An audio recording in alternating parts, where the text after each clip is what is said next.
Hello, good evening, everybody, or good morning, or good afternoon, wherever you are. Hello, beautiful people, how are you doing? Ojimadu here once more, live on Relationships 101 Live. I hope you're doing good. Well, as you can see, today's topic is titled Domestic Violence. An epidemic. Yeah, domestic violence, an epidemic. In fact, I would rather call it domestic stroke dating violence, an epidemic, because if we are just talking about domestic, people will think it all has to do with husband and wife only. But believe me, it happens even when people are dating or seeing each other or whatever they call it. So it's an epidemic, and I believe, I sure believe that this is something we need to talk about, okay? Let me say welcome to Sister Monique, Favor Omana, brother, you're welcome. And Oluwatoyi, you're welcome too. Blessings to you. I hope you're having a wonderful weekend. Right, and Ojo, hello. Good to see you, brother. I hope you're all doing fine. Yeah, like I said, this topic, it affects everybody. It's important for everybody. It doesn't matter if you're married or not married. You need to watch out for this, okay?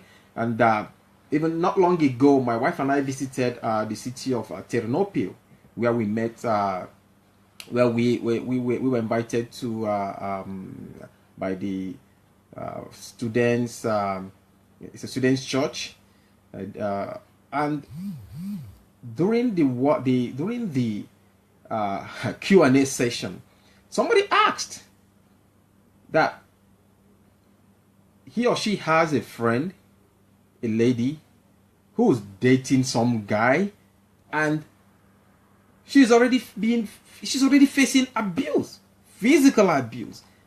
And the question was like, what should she do? And I was like, is she still there? Not to talk of asking what to do. They are still like dating or whatever they call it. Oh, wow. Well, let's see who else is here. Pastor Chris, good evening. Larissa, good evening. And Nojo, greetings to you too. Thank you. Thank you, everybody. Queen Nkiru is out of town. She's on her way home actually right now. Okay, so domestic stroke dating violence. I would call this, what is it? People go like, what does it mean? But let me put it in a short form. Hello, Pastor Destiny, welcome. I'm sure you had a blast today. Right, domestic stroke dating violence. This is like a pattern of, controlling behaviors that one partner, it doesn't matter who, the man or the woman, uses to get power or dominance on the other. And this kind of violence and this kind of pattern, can be physical violence or threat, physical violence to get control. It could be emotional or even mental abuse. And unfortunately, it can as well get into sexual abuse. Yes. Let me welcome Chinwan Anaba. Oh, Auntie Cecilia, welcome. Welcome everybody. So, like I'm saying, this is a kind of behavioral pattern of controlling your partner. It doesn't matter whether it's the wife against the husband or the lady against the fiance or the other way around. It doesn't matter. I repeat, like I said at the beginning, this is an epidemic. No matter the kind of statistics you look at, it is horrible. The figures are just terrible, unbelievable. Welcome, Chisandra. Okay, let me run down some little statistic that I went through a few days ago. And it's saying that, let me say, in the US, that every 9 seconds a woman is beaten or abused. And in general, 85% of domestic violence victims are women. This is terrible. It is terrible. And worldwide, okay, 1 in every 3 women and 1 in every 4 men have been victims of domestic stroke dating violence in their lifetime. So you see that the figures are very, very staggering. It's very, very high. 1 in 3 women and 1 in 4 men worldwide have been victims of domestic stroke dating violence in their lifetime. It is terrible. And unfortunately, the society often closes, we all close our eyes to it. For many reasons. And most of these cases are not even reported for many reasons as well. Because the society doesn't accept it, or they will not believe it, or they will go like, oh, you are wrong. Just like rape. Just like rape, which will be a topic we'll face another day. Somebody will go like, oh, it's your fault. People can laugh at you. A stigma is attached to it, unfortunately. And in many cases, most of these partners still go back to the relationship. Well, no problem. But then they still face the same issues as the relationship or the marriage continues. It is terrible. And let me tell you one thing else. Researchers are still saying it, that there's no particular trait or a stereotype violent partner. Okay? It doesn't depend on your occupation or your income level or your environment. It doesn't depend on race. It doesn't matter you're white or black, you're Latin American, it doesn't matter who you are. The statistics are staggering. It happens everywhere, every time. And the result from this is just terrible. Let me give you another information. Okay, the number of US troops that got killed in Afghanistan and Iraq is about 6,000. But the number of women in that same period that got killed as a result of domestic violence in the US is over 11,000. Talking about twice that number. So I want you to let these figures kind of sink in. Let them sink. We need to understand how serious these things are. Okay? And another heartbreaking, I would say moment here is like, it is estimated that over 10 million children are exposed to domestic violence. 10 million children. And the horrible thing is this. What do we expect from these kids in the future? It is terrible. Again, statistics show that any child who grew up, in a household that's faced or that is facing domestic violence, that has about 300 to 400% chances of being violent as well. This is very serious. And like I mentioned earlier, it's unfortunate that the society has kind of closed its eyes on this. In many places, a woman is not even allowed to complain that your husband beat you. Don't even mention it to anybody. The customs or the traditions don't even allow you to go complain to anybody. This is serious. So, personally, I don't believe that if violence has now become, in domestic violence or dating violence has become a kind of, behavioral trait, then the other partner should not be in that relationship. Basic. No matter what you call it. You might get yourself killed there. Let's even start from that.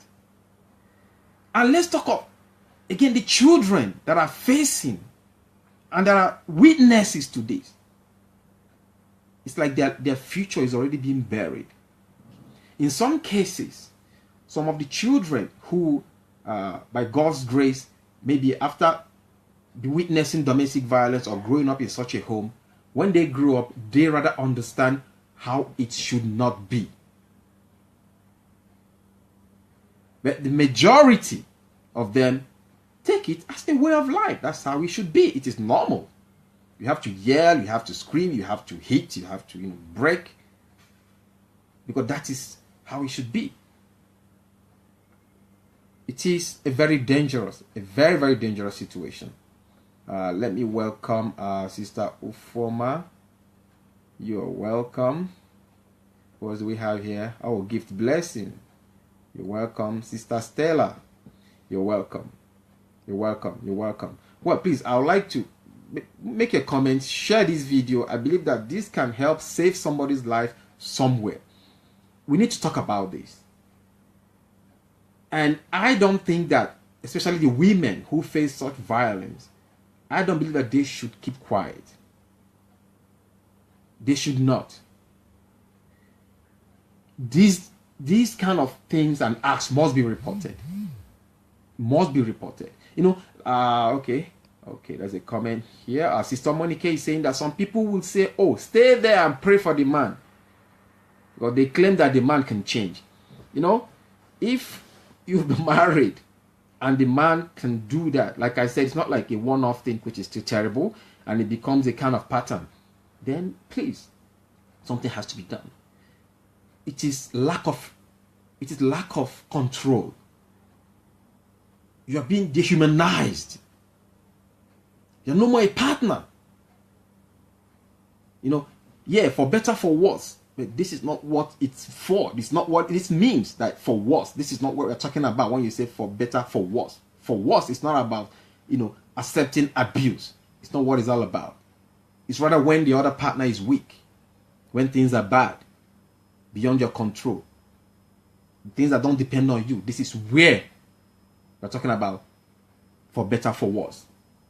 But please, when physical abuse becomes something concrete, a pattern, is for better or for run.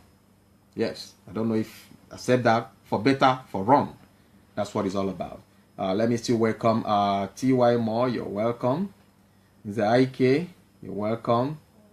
All right, who else do we have here? Anne-Marie, you're welcome. So that's it. Pastor Chris is saying, don't stay there. Save your life. Yes, you're talking about saving your life right now. You're no more about any other thing. And for the sake of those children who are witnessing all these things, it's like at that tender age, they already get, their psychology is already distorted, already destroyed. It is very wrong. It is very wrong. And if the kids are not there, maybe that's the reason you should run early as possible, so that you will not stay there. Oh, I'm there because of the kids. And like I mentioned earlier, please, let's not think that it's always about the man beating the woman. Oh no. Like I mentioned earlier, 1 in 4 men worldwide also face this. Now, a lot of things can cause all these domestic violence, especially when it gets physical. Like I said, maybe the person or that individual, for better or for wrong, yeah, maybe that individual grew up in such a home and now took it as something normal. Or this person has some kind of anger issue, cannot control himself. That's why you should know whom you're going to marry before you say I do. At least know what the person is all about. What does he or she breathe? Go behind there. That's why you ask questions. The tradition still maintains it today. Before you marry, you go and ask questions. Ask the neighbors. Ask the whole village. Ask about the family.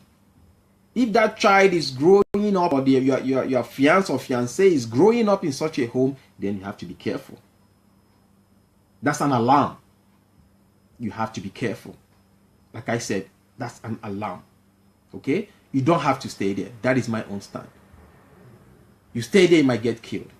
But if the partner is willing to help him or herself, go for counseling and things like that, fine. Maybe it's worth working on. But like I said, if it becomes a pattern, then it becomes very, very dangerous. Okay, who do we have here? Okay, Sister MJ, you're welcome. You're welcome. Sister Chiwananaba. Sister Oriyomi. That's right. Omonike is saying, especially in Nigeria, I've seen a lady that was killed. She never told anyone until the man threw her down the balcony and she died instantly. Sad story, of course. That's what happens. Okay? Sister Chinwa is saying that some men are victims of, domestic violence. I mentioned it earlier. It happens too. So it's not just a one-sided thing. Now, let me address the guys. You know, whenever maybe I'm invited, to a wedding and, asked to give advice to the bride and groom, I always underline one thing: patience. After talking about all the things that they need to, bring into the marriage. Patience. And I tell the man in particular, my man, my friend, you, or God, in the future, patience. Because there are some women that can be even so aggressive that before you know it, they will be the first people that will hit. They will hit first. There are such women. So please, if possible, go lock yourself in the toilet, in the bathroom, in the room there, or dress up, go outside, take a walk. Don't let yourself be, to be aggrieved to that point where you'll be forced to, reply. So always have it in your mind that God has created both, the man and the woman differently. The men, we're more of the physical type. Your strengths are not equal.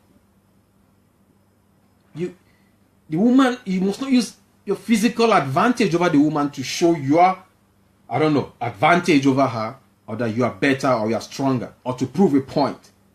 That's not what you should do. You should not use your physical advantage. That is very, very wrong. And the ladies, please, don't raise your hand. No matter what, no matter what he has done, don't force yourself. Don't aggravate him. You must not get physical yourself, trying to prove a point or trying to prove that, oh, you hurt me so much. So that's why I'm talking to both sexes now. And if the lady comes hitting you or anything, please run. Please move out.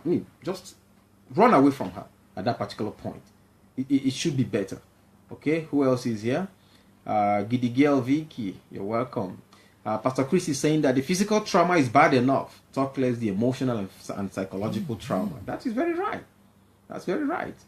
On points, you know who you want to marry before you say I do. Yes, it's too formal. Yeah, that's very right. That's very right. It is serious. It's not as it's not, people take it like I'm saying that, oh, it will work out. Oh, don't worry, he will change and stuff. No. He will not just change all of a sudden. Both of you need to work. Both of you need to work. So, like I mentioned earlier, most of these cases are not reported. Just like rape, they're not reported because of this, the teachings, the culture, the society believing that, oh, wow, it's nothing. Is your wife? Okay, no problem. Oh, is your husband beating you? That one is your case. Come on. We neglect it until the point when one of them gets killed. So I believe that time has to come when, our attitude towards this has to change. These are the kind of times where I believe that the society has to change. Times must change. Some time ago it was normal. Everybody smoking on the streets, at work, at home, and it was normal. But now, in majority of the countries, you should not smoke. You don't smoke in public places. Some time ago, it was okay to maybe you drive around, open your car window and throw dirt out, or you dump, refuse anywhere you want by the street corner. Now we are understanding that no, let us go into recycling. Let's go into putting the things in the bin. So as our consciousness has to kind of start improving, and the way we relate to such cases, to domestic violence, it has to change. When a lady goes to the police station to say like, oh, I was beaten by my husband, they will not go, so what do you want? What do you want? Is your husband matter? It should not be like that. It has to be investigated. And the proper action has to be taken. We're talking about saving a life. Or I say saving lives in general. We should not be quiet. Brother Favor Omana is saying that being physically abused shows that your partner has no regard for your person and places no value on you. Such person is not worth staying with. Perfect. Can't say it any better. Perfect. That's right. Pastor Chris is saying that the man should go and listen to Dr. Sunday Adelaja's teachings on relationship. That's right. He will receive instant deliverance quick. I agree. Wow, look who's here. Sister Ola Martins, how are you doing? Blessings, blessings. So, okay, Brother Paul, you're welcome. Paul Oriade is here. Right. Sister Chinwe is saying that, yes, people should value life. Yes. Value the life of your partner. Value your partner's life. And please, value your own life as well. Value the lives of your children if you have them in such a relationship. Because you're already killing them, the kids, before they grow. You're already threatening a future generation if you let your kids witness domestic violence. By doing that, you are already threatening a future generation. It has to stop. Our attitude has to stop. So that's why I believe that NGOs, the government, law enforcement agencies should pay close attention to this. We should not keep quiet over this. Okay? All right. Lamartins, bless you too. We are doing good. Well, any other comment? Who else is here? Please share this video, please. Please share this video. It might help save somebody's life. Right. Quintiwa is saying violent and aggressive women. Many, yeah. Some women beat the men. Oh, yeah, that's right. And those men that have been taught never to hit a woman. That's right. If your man doesn't hit you, or he's smaller than you are, he's quiet, he's a gentleman, it does not give you any right to think that I can go physical myself and get what I want. That is very, very wrong. That is very wrong. Believe me, it's either he decides to use a knife or a gun on you later to prove his point, and before you know it, it will be late. Okay? Right. What do we have here? What do we hear? Yeah, Christine, you're welcome. Okay. So, Michael Babs, good to see you. What do we have here? I hope I didn't miss anybody. Okay, please share this video, please, and let's save somebody's life. Talking about domestic stroke, dating violence. It happens. Not just in a marriage. It also happens when people say they're dating or cutting or seeing themselves, whatever they call it. Okay? All right. Hello, Christine. Thank you very much for joining. Ola Martin is saying that people should stop being silent. Violence is violence, spoken or physical. That's right. It is violence. Deborah Cole, you're welcome. All right. I think I'll be rounding up. Just have about 7 minutes more to go. And I hope that this message will kind of make somebody, do a kind of rethink. If you are in such a relationship, you need to have a rethink. If you are on the receiving end, think again. Should you be there? What should you do? If you are the person being abusive, please, I think it's time for you to do a rethink. Hello, good to see you. So this should be, let this be a kind of, let it be a warning. Let it be a warning. If you are in such a relationship, please, you need to reevaluate that relationship. Must you be there? And if you're going to be there, please, you need to work something out. Okay? And whatever it is, some people believe it's a kind of spirit or whatever it is, but I know that people do this purposely. People have lived their lives before they got there. Maybe these are things that they saw. I pray and I hope that if it's a spirit, and I will call upon God, call upon the Holy Spirit to intervene. And that is why, when we started this broadcast, we always say that you have to build your relationship on the rock. And that rock is Jesus Christ. When you build that on the rock, that is when you have to think, okay, this is what we have in common. We share common values. We are Christians. Then it will help you out. Hello, Sister Bahati. Karibu. Good to see you. Right. So I advise all the men one more time. Like we always say, I always underline that you are the foundation of the home. You are the pastor of your house. You everything is on you. You have to set the tone of what is going on there. please try and be patient. If your lady becomes kind of physical, or she kind of gets so aggressive, of course, women can be naughty, they can be I don't know what word to use, but please, just take it easy, find a way out of it. And the ladies, please say it out. That's why we're always talking about communication, the need for communication. You listen while the other person is talking and not listening to answer. No, because that's when problems start. Situation might get charged. You always wait. Okay, you finish talking. Okay, you reply. You're not even listening. Like I said, you listen just to reply. And before you know it, the tension goes up. And before you know it, somebody picks up maybe the plate. Some women love doing that. Or the guy has already picked up his belt or whatever. And before you know it, somebody might die. It is wrong. Violence is violence, like we've heard earlier today. Okay? All right. Bahati is saying, oh, I'm with you. Wonderful topic. Yes, it is. Share the video. Let it save somebody's lives. Okay, so I pray for each and every one of you. And I hope none of you is any kind of in such a relationship. And I pray that even if there's somebody out there who's in such a relationship, I pray that the Holy Spirit intervenes. I pray that spirit or whatever it is, that attitude, that character in that partner should leave. Okay, when you walk down the aisle and say yes, I do, for better for worse, that means you are ready to live with the person's shortcomings, not to fight it, not to reply or revenge or avenge, whatever you call it. For better for worse means understanding that person, trying to understand and find a way out of the situation by communicating. That's why we always say communicating. That is underlining. It's also part of the foundation of building a very happy relationship. Okay? Right. Okay. Thank you very much.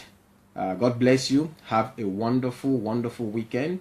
Have a wonderful week up ahead there that we're coming up. And I want to use this opportunity to say a very big, send my support to Queen Darlene Madu. I'm not going to say much, but I want you to know that we're all with you. God bless you. Sometimes when things happen to you, it rather brings out the best in you. All of us might not, really feel what you are feeling, but just know that we are there with you. And most importantly, know that God is with you. And I'm sure of that, because with what you've done over the years, where you've been going to, what you have achieved, Sister Darlene Madu, you are blessed. It's a sign that God is really with you. Okay? Our God is the God for everybody. He's the God for the married, for the sick, for the widows, for the orphans. And most importantly, God mentions many times in the Bible, he said, always very protective when he mentions the orphans and the widows. Okay? So, all is good. All right. So, we bless you, Sister Darlene Madu. I bless each and every one of you who have tuned in today. Deborah Cole, Vera Mark, you're just coming in. God bless you. God bless you too. Omonike is saying thank you. Great teachings. Thank you. God bless you. Really good too. All right. I will go. My economy. Have a wonderful evening. Okay, everybody. Thank you so much. Join us next week, Saturday. And let's do this one more time. It's going to be the anniversary of the God Embassy Church in Ukraine. And we'll really try to make our time during all the anniversary to come live and to have a word with you. Okay? Welcome Nkechi Temple, Amadi. Please watch the video. We're already rounding up. Okay? Share this video, please, like I said earlier. And let us save somebody's life. Let's save somebody's life. Chisandra, God bless you too. Omonike, have a great weekend. Okay, everybody. God bless you. And have a wonderful weekend and a working week ahead. God bless you. Bye-bye.